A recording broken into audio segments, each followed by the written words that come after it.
আচ্ছা, প্রশ্নটা আছে, সামনে আছে প্রশ্ন। বই আনছো? বই? আচ্ছা দেখো, প্রশ্ন তো ওইটাই। হ্যাঁ, দেখো কি বলছে এখানে। বলা আছে যে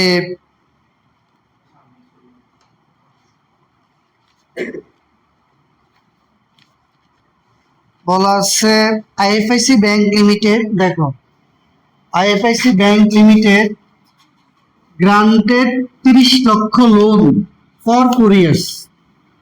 The interest rate 17%. The loan will be paid at the end of the period. Equal installment including interest. আসেনি দেখো, ইনক্লুডিং ইন্টারেস্ট আসেনি, এই জায়গাতে আসেনি ইনক্লুডিং আউটস্ট্যান্ডিং অ্যামাউন্ট। এই যে ইনক্লুডিং বলছো না এখানে, এটার মানে হলো যে এটার মানে হলো দেখো ইকুয়াল ইনস্টলমেন্ট, এটা হলো সমান কিস্তি, আর এটা হলো যে সুদ যুক্ত আছে, কথা আছে। তার মানে ক্যাপিটাল রিকভারি মেথডে সুদে কিস্তির সাথে সুদ যুক্ত থাকে। এই যে কথাটা বলছে দেখো, the loan will be paid at the end of the period in equal installment including interest। তাহলে ক্যাপিটাল মেথডের মূল কনসেপ্ট হলো যে আমি যে কিস্তিটা নির্ণয় করব, ওই কিস্তির মধ্যে আমার কি যুক্ত আছে? সুদ যুক্ত আছে। ওই সুদটাকে আমি কিস্তির থেকে আলাদা করব, এটা হলো আমার মেইন কাজ। তাহলে প্রথম কাজ কি? দোনো মেথডে আমাকে কি বের করতে হবে? কিস্তি নির্ণয় করতে হবে। কেমন? প্রথম কাজ কি, এটার করণীয়টা কি? দেখো, এক হলো করণীয়। আমি এই অধ্যায়ে কি করণীয়? এই নিয়মে এক, আমি ইনস্টলমেন্ট নির্ণয় করব। এক হলো ইনস্টলমেন্ট আমরা নির্ণয় করব। দুই নম্বরে হলো শিডিউল নির্ণয় করব। এইটা এটা তোমার ক্যাপিটাল রিকভারি মেথড হোক আর বেলুন মেথড হোক, নিয়ম কি দুইটাই। ঠিক আছে? তাহলে প্রথম কাজ কি আমাদের? প্রথম কাজ হলো যে আমরা, ঠিক আছে দেখো, এই যে কিভাবে নির্ণয় করবো দেখো, সূত্র দেখো। এটা হলো স্টেপ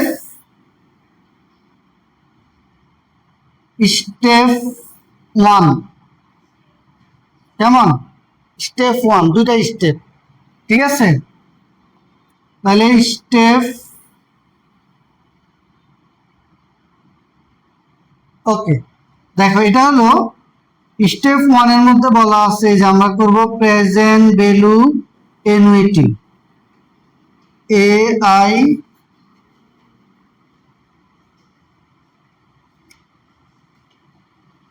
ঠিক আছে? দেখো, এটা হলো যে এটা হলো প্রেজেন্ট ভ্যালুর একটা সূত্র। ওই সূত্রতে বলা আছে যে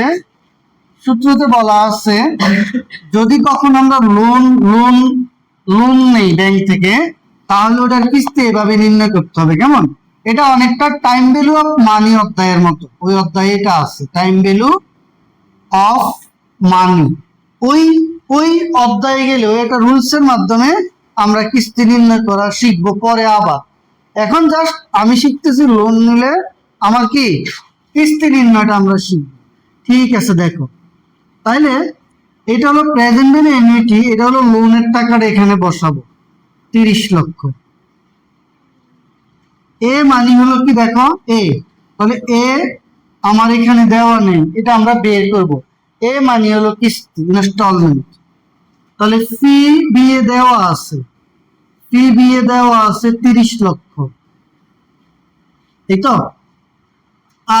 আই দেওয়া আছে না 17%, এই যে দেওয়া আছে। এম দেওয়া আছে কত? 4 years। তাহলে A.17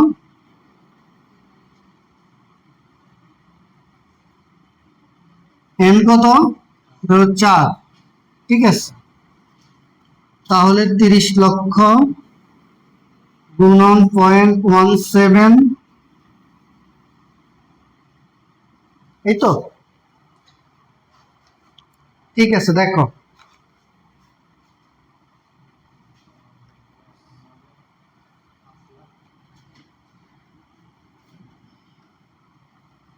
ওয়ান বাই 1.17 0.5335, কেমন? তাহলে এটা হলো 5,10,000 এ 0.46, ঠিক আছে না? এটা ঠিক আছে না? 4663,4, কেমন? সুতরাং এ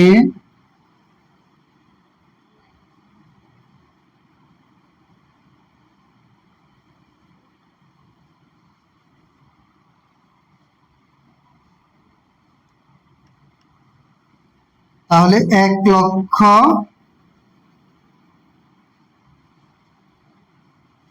এটা হলো 10,93,599, এটা আমরা লিখবো, এটা হবে প্রায়, হ্যাঁ, মানে এটা এক্স্যাক্টলি 100% ইয়ে না, সামান্য এদিক সেদিক আছে। এখন এই মেথডে মানে ক্যাপিটাল রিকভারি মেথডের প্রথম কাজ হলো, যেখানে একটা কথা বলা আছে ইকুয়াল ইনস্টলমেন্ট ইনক্লুডিং ইন্টারেস্ট। তার মানে আমি যদি লোন গ্রহণ করি, তাহলে ওই লোনের আমি যে কিস্তিটা পরিশোধ করব, ওই কিস্তির মধ্যে দুইটা জিনিস আছে। তাহলে আমি এখানে যে জিনিসটা বের করলাম, এটার মধ্যে দুইটা জিনিস আছে। এক, এইটার মধ্যে আমার ইন্টারেস্ট আছে, এবং এইটার মধ্যে আমার যে এটার নাম কি? এটাকে বলে ইনস্টলমেন্ট। এটা একটা ইনস্টলমেন্ট, এটা একটা ইনস্টলমেন্ট। এটার মধ্যে ইন্টারেস্টও আছে, মানে সুদও আছে, আবার এটার মধ্যে প্রিন্সিপাল মানে আসল টাকাও জমা আছে। তাহলে এটার মধ্যে দুইটা জিনিস আছে। মনে রাখবা, এই মেথডে, ক্যাপিটাল রিকভারি মেথডে কিস্তির সাথে সুদ এবং আসল যুক্ত থাকে। আমরা শুধু এটাকে আলাদা করব। এই যে আমরা যত লোন গ্রহণ করি ব্যাংক থেকে, সব এই প্রক্রিয়ায়, কেমন? এই প্রক্রিয়ার বাইরে নাই, ঠিক আছে। আচ্ছা, এখন দেখো, তাহলে আমরা এখানে যেটা বের করলাম, এই যে এখানে যেটা আছে কিস্তি, এই কিস্তিটার মধ্যে সুদ এবং আসল যুক্ত আছে। আমরা শুধু এটাকে বের করব, ঠিক আছে। কিভাবে আমরা করব দেখো। তাহলে আমরা একটা এখন ইনস্টলমেন্টটা গড় করব। এটা ইনস্টলমেন্ট আমরা লাইন বাই লাইন বুঝতে হবে, এটা অনেক দরকারি একটা জিনিস। দেখো, প্রথমে এখানে হবে ইয়ার,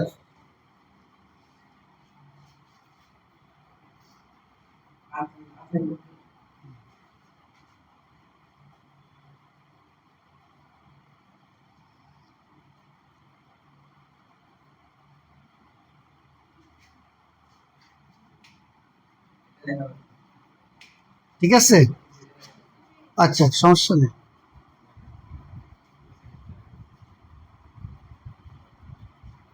ঠিক আছে, এটা হলো ইয়ার, তারপর opening loan,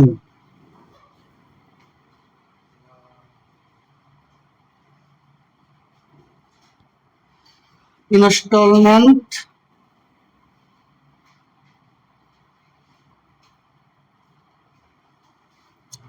interest, principal payment, এরপর হলো লোন ডিউ, ঠিক আছে। মানে আমি যদি এই যে এখানে দেখো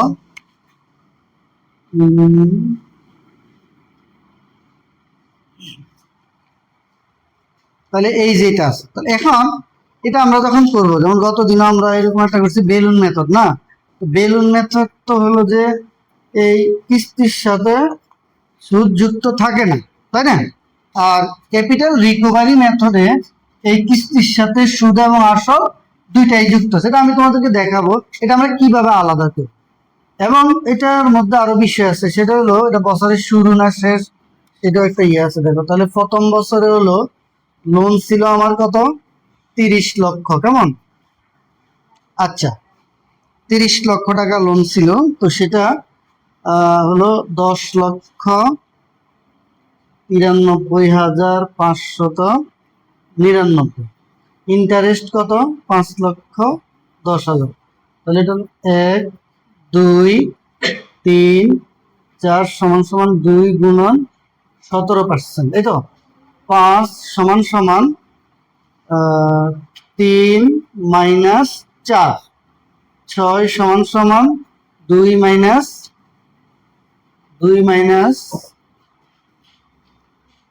5, ঠিক আছে? দেখো তাহলে দেখো আমার এখানে বলা আছে যে ইনস্টলমেন্টের সাথে যেহেতু সুদ এবং আসল যুক্ত, তাহলে আমি সুদটাকে আলাদা করে ফেললাম না? তাহলে 10,93,599 থেকে আমি 5,10,000 বাদ দিয়ে দিলে কত আসে, 5,83,599 আসে, কেমন? আচ্ছা, মনে রাখবা কখনো ব্যাংক থেকে লোন আনলে কখনো সুদ কখনো আসল টাকার থেকে বাদ যায় না, এটা নিয়ম নাই। সুদ আলাদা দিচ্ছ তুমি, বাট তাহলে তোমার লোন তো কমতে হবে, বছর বছর লোন কমবে না, লোন তো কমবে না। তাহলে লোন কমবে কিভাবে? লোন কমবে হলো আসলটা বাদ যায়, লোন কমবে, এই যেমন এটা আসল, এটা এটার থেকে বাদ যাবে, গিয়ে তোমার লোনটা কমবে, ঠিক আছে? এটা হলো নিয়ম। তাহলে দেখো এখানে কত আসে, কত বিয়োগ করলে আসে -30 লক্ষ।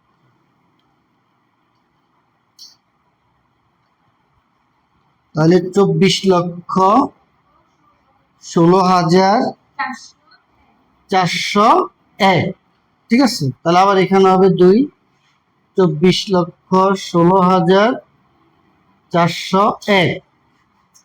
ইনস্টলমেন্ট কত, 10,93,599, কেমন?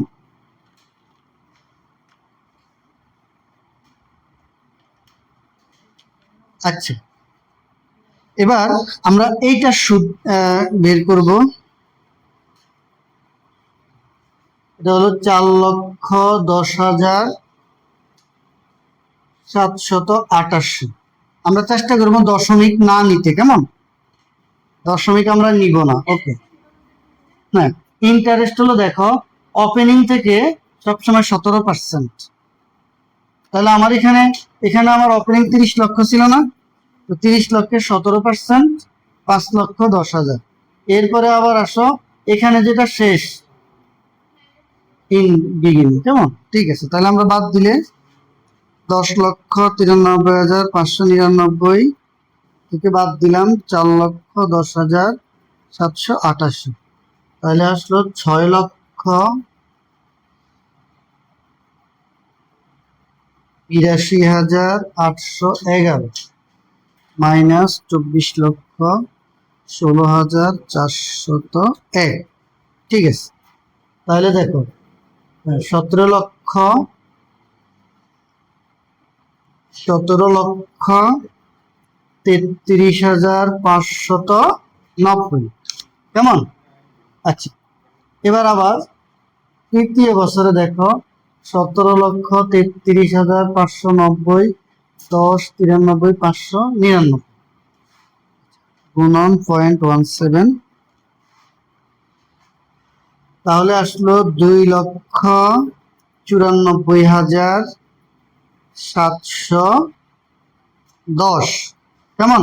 আচ্ছা, তাহলে আবার এটা বাদ দিব কোত্থেকে, এইটার থেকে, এই যে এটার থেকে বাদ দিলে কত আসে দেখো, 10, 93, 599, 2,94,710, এই যে 7,98,889।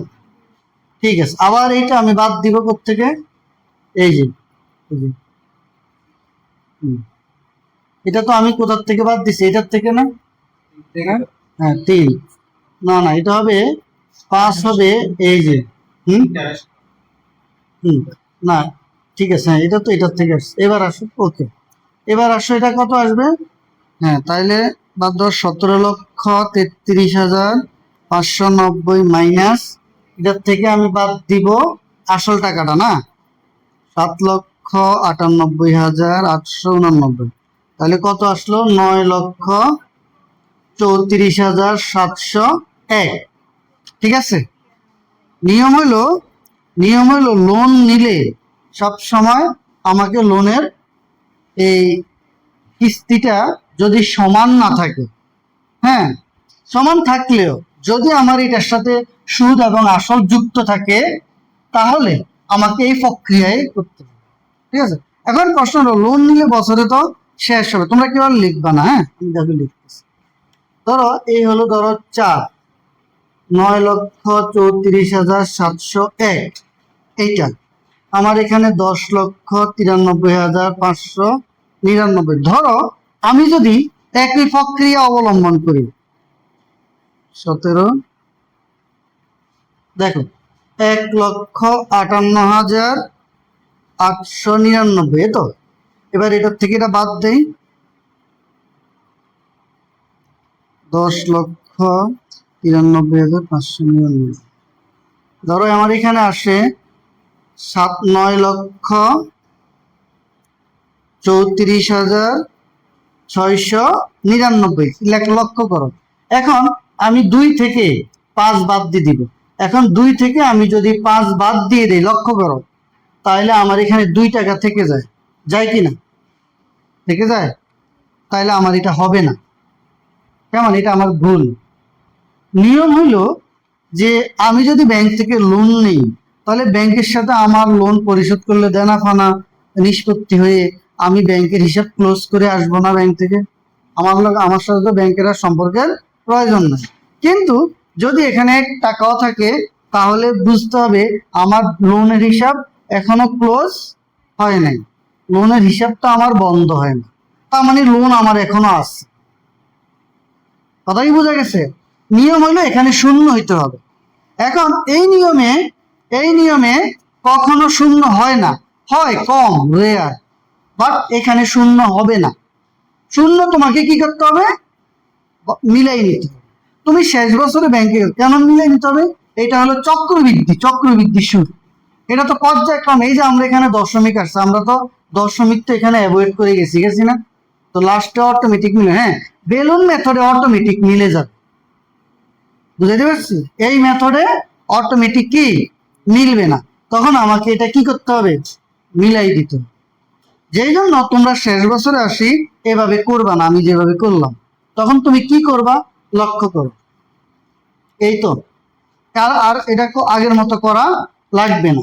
তখন তুমি একটা কাজ করবা, এই দুইটার ব্যবধান করবা, ব্যবধান করো, ব্যবধান করলে কত আসে দেখো, 1,58,000, দেখো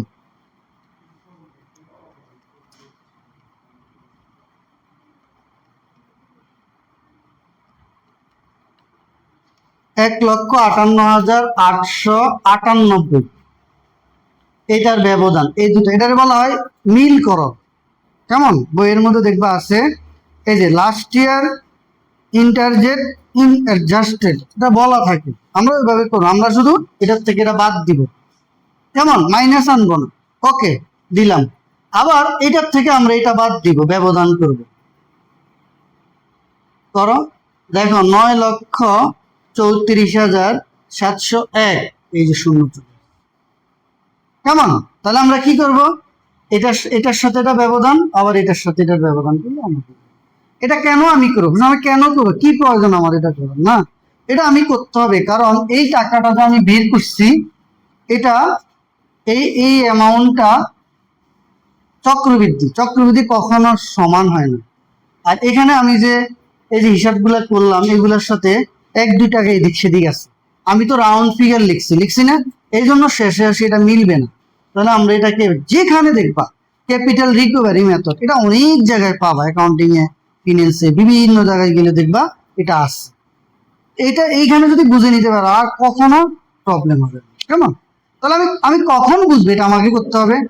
মনে রাখবা, লোন অ্যামোর্টাইজেশন শিডিউল, এই যে অ্যামোর্টাইজেশন শিডিউল অ্যাকাউন্টিং বা ফিন্যান্সে যেখানে দেখো এই সেম ভাবেই করা লাগে। যদি বেলুন মেথড বলা থাকে তাহলে আগের মতো মিলবে অটো, এইটাতে মিলবে না, এটাতে আমাকে মিলাই নিতে হবে। তাহলে আমি কিভাবে মিলাবো? এই যে ইনস্টলমেন্ট থেকে ওপেনিং বাদ মানে ব্যবধান করে বসা।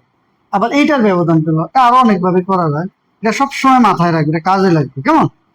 যদি আমি ব্যাংক থেকে লোন নেই তাহলে ব্যাংক থেকে লোন নিলে এই এই পদ্ধতিতেই নর্মালি আমরা টাকাটা কি করি, পরিশোধ করি। ঠিক আছে?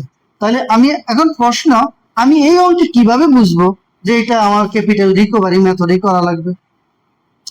কিভাবে আমি এটা বুঝবো, তাই না?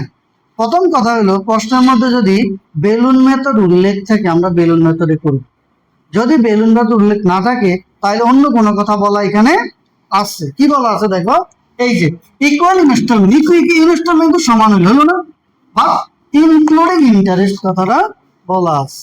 তাহলে ইনক্লুডিং এই যে ইনস্টলমেন্টের সাথে শুধু ইনক্লুডিং ইন্টারেস্টটা শুধুমাত্র ক্যাপিটাল রিকভারি মেথডেই হয়, আর কোনো মেথডে এটা হয় না। মনে থাকবে? এই জন্য আমরা এটার এইভাবে করে লাস্টে মিলাবো। ঠিক আছে? বুঝছো তো না মোটামুটি?